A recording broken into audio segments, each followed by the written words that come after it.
চলে এসেছি আবার তোমাদের সামনে রেসিপি নিয়ে। আজকে বাইরে প্রচণ্ড ঠান্ডা পড়েছে, তাই আমি কী করছি জানো, একটু লাল লাল ঝাল ঝাল করে ডিমের ঝোল রান্না করছি।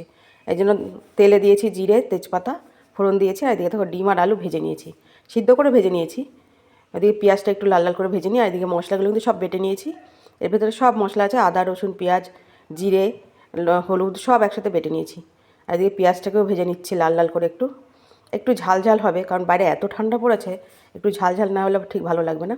আর আলুগুলো একটু বড় বড় করে কেটেছি, আর একটা চন্দ্রমুখী আলু ওই সিদ্ধ হয়ে গেছে, সিদ্ধ হয়েও যাবে, হাফ সিদ্ধ করে নিয়েছি। এবার বেটে রাখা সব মশলাগুলো দিয়ে দিলাম। তোমরা কে কোথা থেকে ভিডিওটা দেখছো একটু কমেন্ট করে জানিও।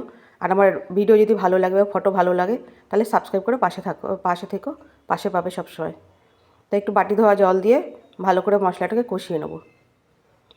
আর আমি যে এত বকবক করি সেটা কি পছন্দ হয় কিনা সেটা একটু কমেন্টে জানিও। তারপর ঢাকনা দিয়ে মশলাটাকে সুন্দর করে কষিয়ে নিয়েছি। আর এত ধোয়া দেখো, যেন দেখা যাচ্ছে না ঠিক মতো। ঢাকনাটা তুলেছে, আর ধোয়াগুলো সব ক্যামেরার উপর এসছে। এবার দিয়ে দেবো যে ভেজে রাখা আলু আর ডিম, একসাথে সুন্দর করে এটাকেও কষিয়ে নেব। আর জানো তো বন্ধুরা, আমি কিন্তু সব রান্নাতেই গরম জল দিই। এটা তো গরম জলই দেবো, গরম জল দিলে না রান্নাটা তাড়াতাড়ি হয় আর খুব স্বাদ হয়। এবার দিয়ে দিচ্ছি গরম জল, যেহেতু বলেছি একটু ঝোল হবে আর লাল হবে, ঝোল লাল লাল ঝাল ঝাল আর ঝোল ঝোল হবে। এবার ঢাকা দিয়ে রেখেছি, আলুটা সামান্য একটু সিদ্ধ হতে বাকি ছিল, তো এটা ঢাকাতে হয়ে যাবে। দেখো কালারটা ফুটছে কি সুন্দর। এই প্রচণ্ড ঠান্ডা, আর ঠান্ডাটা বেশ ভালো লাগছে।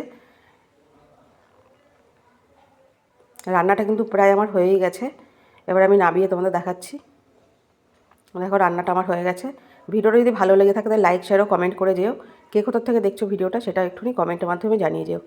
আর এইভাবে একটু বাড়িতে এরকম লাল লাল ঝাল ঝাল করে বড় বড় আলু কেটে ডিম রান্না করে খেয়ে দেখো কেমন লাগে। তাহলে আজকের পর্যন্ত টাটা।